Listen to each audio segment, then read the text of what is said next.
சமூக நீதி சொல் அல்ல முக்கியம், செயல் செயல் செயலே முக்கியம் என்று முழங்கியவர் நமது மாண்புமிகு தமிழ்நாடு முதலமைச்சர் அவர்கள். அதனை சமூக நீதித்துறையின் செயல்பாட்டில் காட்டி வருகிறார். புகழ்பெற்ற சர்வதேச பல்கலைக்கழகங்களில் உயர்கல்வி பயிலும் மாணவர்கள் பயனடையும் வகையில் செயல்படுத்தப்படும் அண்ணல் அம்பேத்கர் அயல்நாட்டு கல்வி உதவித்தொகை திட்டத்தின் மூலம் ஒரு மாணவருக்கு அதிகபட்சமாக 36 லட்சம் ரூபாய் வரை உதவித்தொகை வழங்கப்படுகிறது. நடப்பாண்டில் இத்திட்டத்தின் கீழ் 362 மாணவர்கள் பயன்பெறும் வகையில் முன் எப்போதும் இல்லாத அளவில் 131 கோடி ரூபாய் மதிப்பீட்டில் இத்திட்டம் செயல்படுத்தப்படுகிறது. ஆதி திராவிடர் மற்றும் பழங்குடியின மக்களின் வாழ்வாதாரத்தை உயர்த்துவதையும் நிலையான வளர்ச்சியும் உறுதி செய்ய வெற்றி தொழில் முனைவோர் திட்டம் செயல்படுத்தப்படும். இத்திட்டத்தின் மூலம் பயனாளிகள் மொத்த திட்ட செலவில் மூலதன மானியம், வட்டி மானியம் பெற ஏதுவாக நடப்பு நிதி ஆண்டில் இத்திட்டத்திற்காக 75 கோடி ரூபாய் நிதி ஒதுக்கீடு செய்யப்படுகிறது. அண்ணல் அம்பேத்கர் தொழில் முன்கோடிகள் திட்டத்தின் மூலம் ஆதி திராவிடர் மற்றும் பழங்குடியினருக்கு இடையே ஆண்டர்பிரினர்ஷிப்பை ஊக்குவிக்கும் நோக்கில் மூலதன மானியம் மற்றும் கடன் வழங்கப்பட்டு அத்தொழிலில் முனைவோருக்கு ஆதரவு அளித்து அவர்களின் பொருளாதார முன்னேற்றம் மற்றும் செல்ஃப் சஃபிஷியன்ட்டை உள்ளடக்கிய வளர்ச்சியினை அடையும் வகையில் செயல்படுத்தப்பட்டு வருகிறது. இத்திருத்த வரவு செலவு திட்ட மதிப்பீடுகளில் இத்திட்டத்திற்காக 165 கோடி ரூபாய் நிதி ஒதுக்கீடு செய்யப்படுகிறது.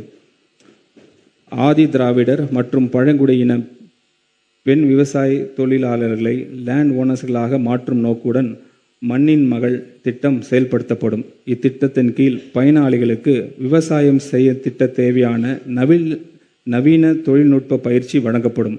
திருத்த வரவு செலவு திட்ட மதிப்பீடுகளில் இத்திட்டத்திற்காக 20 கோடி ரூபாய் நிதி ஒதுக்கீடு செய்யப்படுகிறது. நகர்ப்புற மற்றும் கிராமப்புறங்களில் அமைந்துள்ள ஆதி திராவிடர் குடியிருப்புகளில் அவர்களின் முழுமையான சமூக பொருளாதார வளர்ச்சி அடைய வேண்டும் என நோக்கத்தில் அயோத்திதாச பண்டிதர் வாழ்விட மேம்பாட்டு திட்டம் செயல்படுத்தப்படும். ஆதி திராவிடர் குடியிருப்புகளில் அடிப்படை உட்கட்டமைப்புகளை விரிவாக மேம்படுத்துவதிலும் மக்களின் வாழ்க்கை தரத்தை உயர்த்துவதிலும் இத்திட்டம் முழுமையாக கவனம் செலுத்தும்.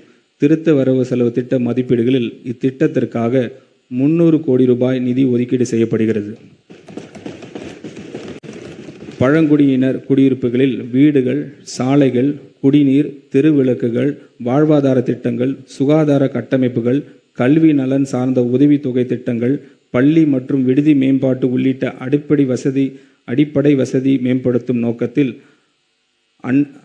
ஆன்றோர் மேம்பாட்டு திட்டம் செயல்படுத்தப்படும். இத்திட்டத்தின் கீழ் நடப்பு நிதி ஆண்டில் 250 கோடி ரூபாய் ஒதுக்கீட்டில் பழங்குடியினர் குடியிருப்புகளில் உட்கட்டமைப்பு வசதிகள் மேம்படுத்தப்படும். ஆதி திராவிடர்களுக்கான சிறப்பு கூறுகள் திட்டத்தின் கீழ் 25,225 கோடி ரூபாய், பழங்குடியினருக்கு துணை திட்டத்தின் கீழ் 2,079 கோடி ரூபாய் ஒதுக்கீடு செய்யப்படுகிறது. இத்திருத்த வரவு செலவு திட்ட மதிப்பீடுகளில் சமூக நீதித்துறைக்கு 3,937 கோடி ரூபாய் ஒதுக்கீடு செய்யப்படுகிறது. பிற்படுத்தப்பட்டோர், மிகவும் பிற்படுத்தப்பட்டோர் மற்றும் சீர்மரப்பினர் நலன் தந்தை பெரியாரை கொள்கை தலைவராக ஏற்றவர் நமது மாண்புமிகு முதலமைச்சர் அவர்கள். சமூக நீதி என்று சொல்லி ஏமாற்றுவர் அல்ல நம் தலைவர். சமூக நீதியை உணர்வுபூர்வமான ஏற்றவர்.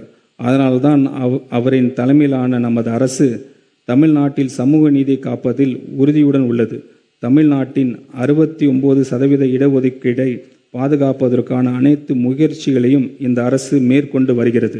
பிற்படுத்தப்பட்டோர், மிகவும் பிற்படுத்தப்பட்டோர் மற்றும் சீர்மரப்பின மாணவர்கள் பள்ளி கல்வி மற்றும் உயர்கல்வி எந்தவித தடையும் இல்லாமல் தொடர்ந்திட 372 கோடி ரூபாய் பள்ளி படிப்பு மற்றும் பள்ளி மேற்படிப்பு கல்வித்தொகையாகவும் 77 கோடி ரூபாய் 7.5% இடஒதுக்கீட்டின் கீழ் மருத்துவம் மற்றும் பல் மருத்துவம் பயிலும் மாணவர்களின் கல்வி கட்டணத்திற்கு 13.41 கோடி ரூபாய் கல்வி டிராப் அவுட்ஸ் தவிர்க்கும் பொருட்டு மாணவிகளுக்கு வழங்கும் ஊக்கத்தொகையாகவும் திருத்த வரவு செலவு திட்ட மதிப்பீடுகளில் நிதி ஒதுக்கீடு செய்யப்படுகிறது.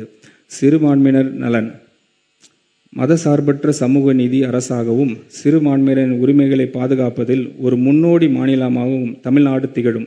சிறுபான்மையினர் மாணவர்களுக்கு கல்வி தொகையின் இந்த அரசு தொடர்ந்து வழங்கும்.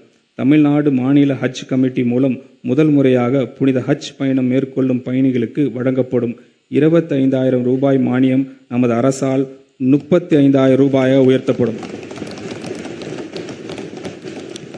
கிறிஸ்துவ மற்றும் முஸ்லிம் மகளிர் உதவி சங்கங்கள் 1.05 கோடி ரூபாய் ஒதுக்கீட்டில் கூடுதலாக துவக்கப்படும். மேலும் கபர்ஸ்தன்ஸ், கல்லறை தோட்டங்கள் உட்கட்டமைப்பினை மேம்படுத்துவதற்காக திருத்த வரவு செலவு திட்ட மதிப்பீடுகளில் 34 கோடி ரூபாய் நிதி ஒதுக்கீடு செய்யப்படும்.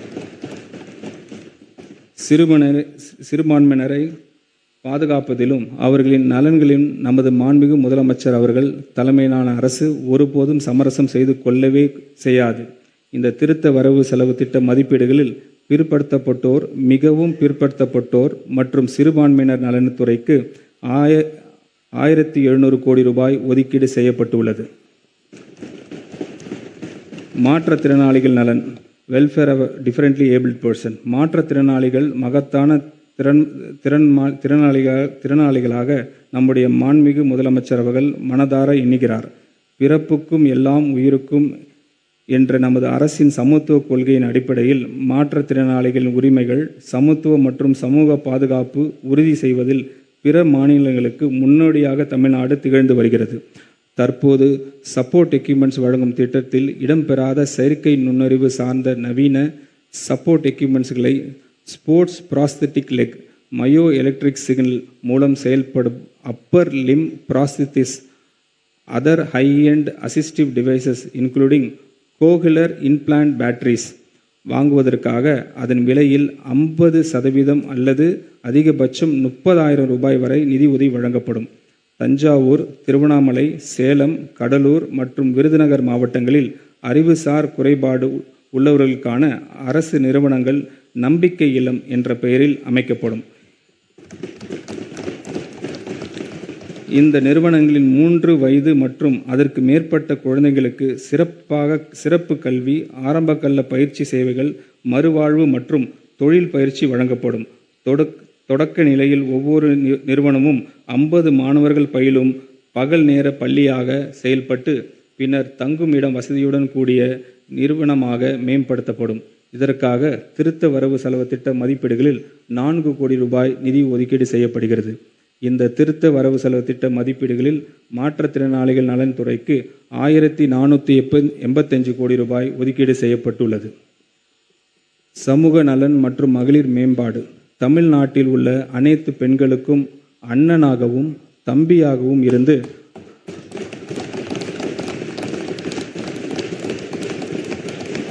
அவர்களுக்கு எப்போதும் துணை நிற்பவர்தான் நமது மாண்புமிகு முதலமைச்சர் அவர்கள். திருமணம் என்பது ஒவ்வொரு பெண்ணின் வாழ்விலும் ஒரு மகிழ்ச்சியான தருணமாகும். இந்த தருணத்தை கொண்டாடும் விதமாக தமிழ்நாட்டில் பெண்கள் அனைவரையும் தன் குடும்பத்தில் ஒருவராக கருதும் நமது மாண்புமிகு முதலமைச்சர் அவர்கள் அப்பெண்களின் திருமணம் நாளில் நமது அரசின் சார்பாக 8 கிராம் தங்க நாணயமும் ஒரு பட்டு புடவையும்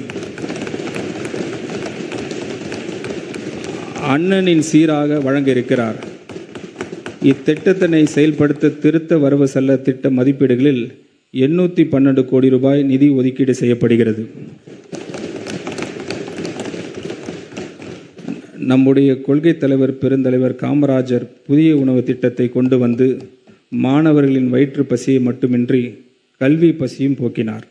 நண்பா மற்றும் நம்பிகள் மேல் பேரன்பு கொண்ட நம் மாண்புமிகு முதலமைச்சர் அவர்கள் முதலமைச்சரின் காலை உணவு திட்டத்துக்கு பெருந்தலைவர் காமராஜர் காலை உணவு திட்டம் என பெயர் வைத்து பெருந்தலைவருக்கு பெருமை சேர்த்துள்ளார். 6ஆம் வகுப்பு முதல் 8ஆம் வகுப்பு வரை அரசு மற்றும் அரசு உதவி பெறும் பள்ளி மாணவர்களுக்கு இத்திட்டத்தினை மாண்புமிகு முதலமைச்சர் அவர்கள் விரிவுபடுத்தியுள்ளார். தந்தை பெரியாரின் பிறந்த நாளான செப்டம்பர் திங்கள் 17ஆம் நாள் முதல் செயல்படுத்தப்பட உள்ள இத்திட்டத்தின் மூலம் கூடுதலாக 15,414 பள்ளிகளில் பயிலும் 15.14 லட்சம் மாணவர்கள் பயன்பெறுவர். இத்திட்டத்திற்காக திருத்த வரவு செலவு மதிப்பீடுகளில் 710 கோடி ரூபாய் நிதி ஒதுக்கீடு செய்யப்படுகிறது. மூத்த குடிமக்கள் கண்ணியமான வாழ்க்கை, மகிழ்ச்சியான முதுமை மற்றும் விரைவான சமூக பாதுகாப்பை உறுதி செய்து முதியோருக்கு உகந்த சூழல் கொண்ட மாநிலமாக தமிழ்நாட்டை உருவாக்குவதில் இந்த அரசு உறுதியாக உள்ளது. மூத்த குடிமக்களுக்கான அனைத்து அவசியமான வசதிகளுடன் கூடிய மூத்த குடிமக்கள் இல்லங்கள், தகுதி வாய்ந்த பராமரிப்பாளர்கள், மருத்துவ பணியாளர்கள் மற்றும் பொழுதுபோக்கு வசதிகளுடன் மாவட்டந்தோறும் எக்ஸ்டெண்ட் செய்யப்படும். முதலாம் ஆண்டில் 12 மாவட்டங்களில் 12 முதியோர் இல்லங்கள் அமைக்கப்படும். ஒவ்வொரு இல்லத்திலும் 40 பயனாளிகள் இடம்பெறுவர். இத்திட்டத்திற்காக 6.6 கோடி ரூபாய் நிதி ஒதுக்கீடு செய்யப்படுகிறது.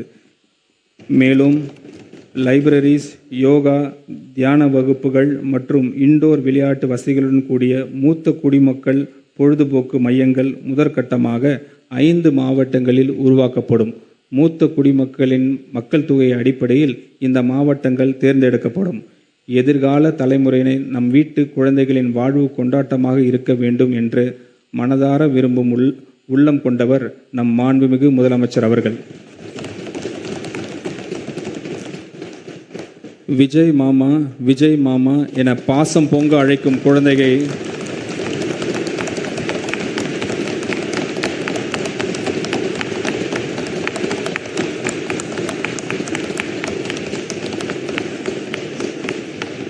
விஜய் மாமா, விஜய் மாமா என பாசம் அழைக்கும் குழந்தைகள் செல்வங்களை பற்றி நாள்தோறும் சிந்திப்பவர் நமது மாண்புமிகு முதலமைச்சர் அவர்கள்.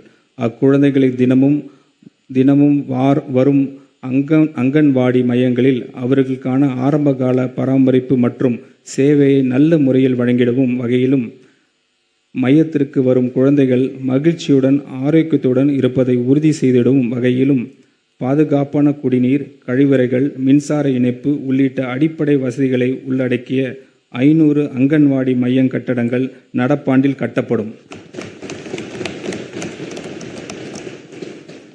டிரான்ஸ்ஜெண்டர்களுக்கு திருநர்கள் சமூக மற்றும் பொருளாதார அதிகாரமளிப்பு உறுதி செய்யும் வகையில் தமிழ்நாட்டு திறன் மேம்பாட்டு கழகத்தின் TNSDC மூலம் பல்வேறு தொழில்களின் திறன் பயிற்சி வழங்கப்படும். மேலும் அவர்கள் தொழில் தொடங்குவதற்கும் நிலையான வாழ்வாதாரத்தை உறுதிப்படுத்துவதற்கும் மானியத்துடன் இணைந்து வங்கிக் கடன் வசதியும் வழங்கப்படும்.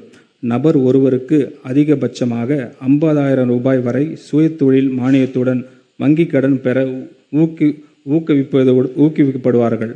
சமூக மற்றும் குடும்ப சவால்களை எதிர்கொள்ளும் டிரான்ஸ்ஜெண்டர்களுக்கு பாதுகாப்பான தங்குமிடம், உணவு, ஆலோசனை மற்றும் மறுவாழ்வு ஆதரவு வழங்குவதற்காக 5 மாவட்டங்களில் அரண் தங்குமிடம் வசதிகள் நிறுவப்படும். மேலும் கல்வி, வேலைவாய்ப்பு, மருத்துவ சிகிச்சை, தேர்வுகள் மற்றும் பயிற்சி நிகழ்ச்சிக்காக பிற நகர்களுக்கு பயணம் செய்யும் திருநகர்களின் தேவைகளை பூர்த்தி செய்யும் வகையில் 15 மாவட்டங்களில் குறுகிய கால தங்கியிடம் வசதிகள் ஏற்படுத்தப்படும். இந்த திருத்த வரவு செலவு திட்ட மதிப்பீடுகளில் சமூக நலன் மற்றும் மகளிர் உரிமை துறைக்கு 9,818 கோடி ரூபாய் ஒதுக்கீடு செய்யப்படுகிறது. மருத்துவம் மற்றும் மக்கள் நல்வாழ்வு, தாய் மற்றும் குழந்தை நல பராமரிப்பு தமிழ்நாட்டின் பொது சுகாதார அமைப்பின் முக்கிய தூணாக விளங்குகிறது. அண்மையில் எடுத்த நேஷனல் சாம்பிள் ரெஜிஸ்ட்ரேஷன் சிஸ்டம் சர்வேயின்படி தமிழ்நாட்டின் குழந்தை இறப்பு விகிதம் 1000 பிறப்புகளுக்கு 11 உள்ளது. இது தேசிய அளவில் மிக குறைந்த விதங்களில் ஒன்றாகும். அரசு தொடர்ந்து பொது சுகாதாரத்துறையில் செயல்படுத்திய திட்டங்களால் மட்டுமே இது சாத்தியமானது. இதற்கு சான்றாக மாநிலத்தின் 99.9% பிரசவங்கள் மருத்துவமனைகளில் நடைபெறுகின்றன. இவற்றில் 53% மேற்பட்ட பிரசவங்கள் அரசு மருத்துவமனைகளில் நடைபெறுகின்றன. அரசு மருத்துவமனைகளில் நடைபெறும் பிரசவங்களின் எண்ணிக்கையை அதிகரித்து இதன் மூலம் மருத்துவ தேவைகளுக்கான பொதுமக்கள் சொந்தமாக செலவிடும் தொகையை குறைக்கும் நோக்கில் அரசு தாய் மாமன் தங்க மோதிரம் திட்டத்தை செயல்படுத்த உள்ளது.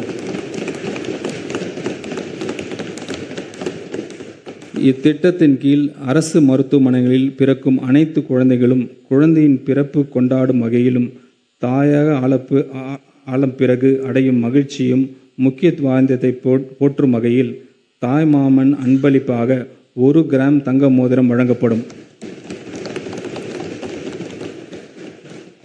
இத்திட்டத்தை நடைமுறைப்படுத்துவதற்காக திருத்த வரவு செலவு திட்ட மதிப்பீடுகளில் 560 கோடி ரூபாய் நிதி ஒதுக்கீடு செய்யப்படுகிறது. மூத்த குடிமக்களுக்காக தமிழ்நாடு முழுவதும் 1000 நடமாடும் முதியோர் சிகிச்சை மையங்கள் படிப்படியாக தொடங்கப்படும். ஒவ்வொரு நடமாடும் சிகிச்சை மையத்திலும் ஒரு மருத்துவர், ஒரு செவிலியர், ஒரு பிசியோதெரபிஸ்ட் பணியில் இருப்பர். தமிழ்நாடு முழுவதும் உள்ள ஒவ்வொரு கிராம ஊராட்சிக்கும் இவர்கள் நேரில் சென்று இலவச உடல் பரிசோதனை செய்வர். நாள்பட்ட நோய்களுக்கான மருந்துகளும் வழங்கப்படும். இத்திட்டத்திற்காக 33 கோடி ரூபாய் நிதி ஒதுக்கீடு செய்யப்படுகிறது.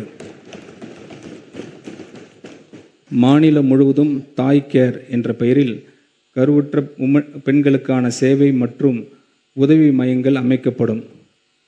இந்த மையங்களில் பிரெக்னென்ட் உமன் அவருடைய மகப்பேறு நாள் நெருங்கும் வேளையில் தங்கியிருந்து பலன் பெறலாம். இந்த மையங்களில் பிரெக்னென்ட் உமன்ஸ் கட்டணமில்லாமல் உணவு மற்றும் மருத்துவ உதவிகள், தொடர் மருத்துவ கண்காணிப்பு உள்ளிட்ட சேவைகள் வழங்கப்படும். இத்திட்டத்திற்காக 23 கோடி ரூபாய் நிதி ஒதுக்கீடு செய்யப்படுகிறது. தொலைதூர மற்றும் கிராமப்புறங்களில் வாழும் மக்களுக்கு சிறப்பு மருத்துவ பராமரிப்பு கிடைப்பதை உறுதி செய்யும் நோக்கில் அரசு ஹப் அண்ட் ஸ்போக் மருத்துவமனைகள் வகையிலான டெலிமெடிசன் சிஸ்டம் உருவாக்கப்படும். ஸ்பெஷலிஸ்ட் டாக்டர்ஸை கொண்ட 5 மையங்கள் உருவாக்கப்பட்டு அவற்றுடன் ஆரம்ப சுகாதார நிலையங்கள் மற்றும் அரசு மருத்துவமனை அளவிலான 200 கிளைகள் வெப்சைட் மூலம் தொடர்படுத்தப்படும். அடுத்த 5 ஆண்டுகளில் இம்மையங்கள் மற்றும் கிளைகளின் எண்ணிக்கை படிப்படியாக அதிகரிக்கப்பட்டு 1000 மையங்கள் ஏற்படுத்தப்படும். டெலிமெடிசன் நெட்வொர்க்ஸை உருவாக்க திருத்த வரவு செலவு திட்ட மதிப்பீடுகளில் 18.5 கோடி ரூபாய் ஒதுக்கீடு செய்யப்படுகிறது. புற்றுநோய் பராமரிப்பு தொடர்பாக இந்த அரசு ஹப் அண்ட் ஸ்போக் மருத்துவமனை வகையிலான அமைப்புகள் உருவாக்கும்.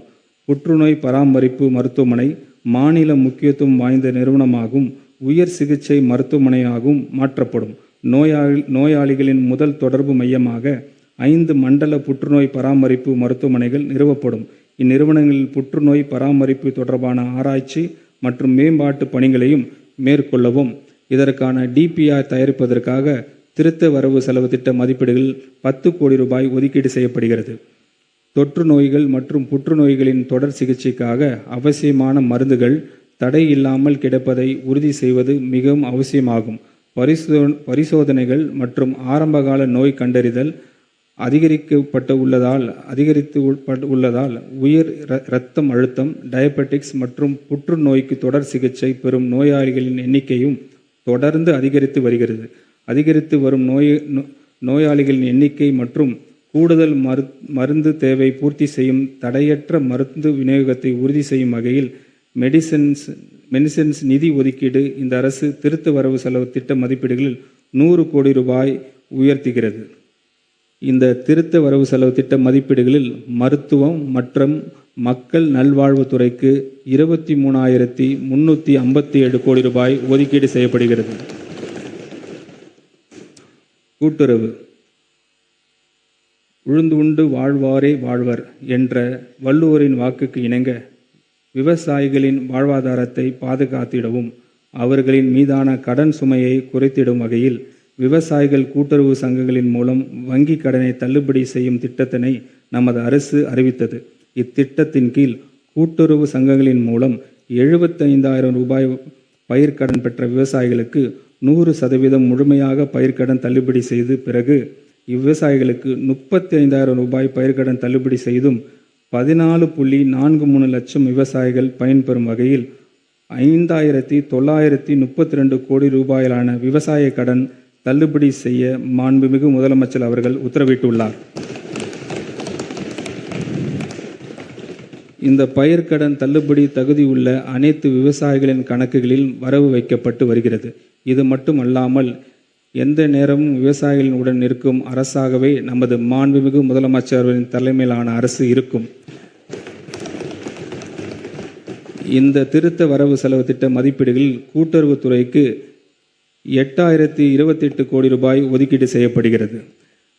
வேளாண்மை, உழவர் நலன், பருவநிலை மாற்றங்களால் இந்த ஆண்டு தென்மேற்கு பருவமழை இயல்பான அளவிற்கு பெய்யாததால் மேட்டூர் அணையின் போதிய அளவு நீர் இல்லாமல் இதனால் பாசனத்திற்காக வழக்கமாக திறக்கப்படும் ஜூன் 12 அன்று மேட்டூர் அணையை திறக்க இயலவில்லை. இந்த நிலையை கருத்தில் கொண்டு மாண்புமிகு தமிழ்நாடு முதலமைச்சர் அவர்கள் நெல் உற்பத்தி குறையாமல் இருப்பதை உறுதி செய்திட டெல்டா மற்றும் டெல்டா அல்லாத மாவட்டங்களில் நெல் சாகுபடியை ஊக்குவிக்கும் மொத்தம் 134 கோடி ரூபாய் நிதி ஒதுக்கீட்டில் குறுவை தொகுப்பு திட்டத்திற்கு ஒப்புதல் அளித்தார். இதில் நெல் இயந்திர நடவ, நேரடி நெல் விதைப்பு, விதை உற்பத்தி மானியம், நெல் விதை, liquid bio fertilisers, distribution of micro nutrition fertiliser mixers ஆகிய இனங்கள் செயல்படுத்தப்படுகின்றன. விவசாயிகளுக்கு வழங்கும் மின் மானியத்திற்கு இந்த திருத்த வரவு செலவு திட்ட மதிப்பீடுகளில் 7432 கோடி ரூபாய் ஒதுக்கீடு செய்யப்படுகிறது. இத்திருத்த வரவு செலவு திட்ட மதிப்பீடுகளில் வேளாண் மற்றும் உழவர் நலத்துறைக்கு 14,984 கோடி ரூபாய் ஒதுக்கீடு செய்யப்படுகிறது. கால்நடை பராமரிப்பு, கிராமப்புற மேம்பாட்டு, ஊட்டச்சத்து பாதுகாப்பு மற்றும் பொருளாதார வளர்ச்சி ஆகியவற்றை ஊக்குவிக்கும் வேளாண் பொருளாதாரத்தின் ஒரு முக்கிய அங்கமாக கால்நடை பராமரிப்பு துறை விளங்குகிறது. நடப்பு நிதியாண்டில் ஊரக பகுதிகளில் வாழும் நலிவடைந்த கைம்பெண்கள், ஆதரவற்ற பெண்கள், டிரான்ஸ்ஜெண்டர்ஸ் மற்றும் மற்ற மாற்றுத்திறனாளிகளுக்கு வெற்றி மகளிர் ஆடுகள் வளர்ப்பு திட்டத்தின் கீழ் 100% மானியத்தில் 5 வெள்ளாடுகள் அல்லது செம்மறி ஆடுகள் வழங்கப்படும். இதன் மூலம் சுமார் 30,000 தகுதி உள்ள நபர்கள் பயனடைவர். இதற்காக திருத்த வரவு செலவு திட்ட மதிப்பீடுகளில் 110 கோடி ரூபாய் ஒதுக்கீடு செய்யப்படுகிறது. கால்நடை மருத்துவமனைகளுக்கு தேவையான 41 கட்டடங்கள் 47 கோடி ரூபாய் மதிப்பீட்டில் உருவாக்கப்படும். கால்நடைகளின் மருத்துவ சிகிச்சை தேவையான பூர்த்தி செய்ய 25 கால்நடை மருத்துவமனைகள் கால்நடை பல்நோக்கு மருத்துவமனைகளாகவும் 210 வெட்டினரி டிஸ்பென்சரிஸ் வெட்டினரி ஹாஸ்பிட்டல்ஸ் ஆகவும் 40 கோடி ரூபாய் ஒதுக்கீட்டில் தரம் உயர்த்தப்படும். மேலும் 143 புதிய நடமாடும் கால்நடை மருத்துவ பிரிவுகள் 35 கோடி ரூபாய் மதிப்பீட்டில் உருவாக்கப்படும். எதிர்பாராத இறப்பு, நோய்கள் அல்லது நேச்சுரல் டிசாஸ்டர்களால் கால்நடைகள் இழப்பதை விவசாயிகளுக்கு பெரும் நிதி சுமையை ஏற்படுத்துகிறது என்பதை இந்த அரசு நன்கு உணர்ந்துள்ளது. விவசாயிகளுக்கு நிதி பாதுகாப்பு வழங்க நோக்கில் இந்த அரசு கால்நடைகள் காப்போம் என்ற புதிய கால்நடை காப்பீட்டு திட்டத்தை அறிமுகப்படுத்த உள்ளது. கால்நடைகள் காப்போம் திட்டத்தினை செயல்படுத்துவதற்காக 31 கோடி ரூபாய் நிதி ஒதுக்கீடு செய்யப்படுகிறது. கால்நடைகளை பராமரிப்பதற்கான செலவில் தரமான ஃபாடஸ் தீவனத்தின் விலை மிக முக்கியமான பங்கினை வகிக்கிறது. விவசாயிகளுக்கு குறைந்த விலையில் தரமான தீவனம் கிடைப்பதை உறுதி செய்யும் நோக்கத்தில் நமது அரசு ஃபாடஸ் சீட் பேங்க் மற்றும் குடவுன்ஸை 6.7 கோடி ரூபாய் மதிப்பீட்டில் இந்த மாநிலத்தில் அமைக்கும். மேலும் கிரீன் ஃபாடஸ் சாகுபடியினை ஊக்குவிக்கவும், நறுக்கிய தீவன பயன்பாட்டினை மேம்படுத்தவும், சமூக பங்களிப்பின் வாயிலாக மேய்ச்சல் நிலங்களை மீட்டு எடுப்பதற்கு 13 கோடி ரூபாய் நிதி ஒதுக்கீடு செய்யப்படுகிறது. நடையாய் நடக்கும் வாய் உள்ள மனிதர்களை மறந்துவிடும் ஆட்சியை போல் இல்லாமல் வாயிலா ஜீவன்களை கால்நடைகள் மீதும் அன்பும் கவனம் செலுத்தும் அரசுதான் இந்த மனசாட்சி உள்ள மக்கள் ஆட்சி அரசு.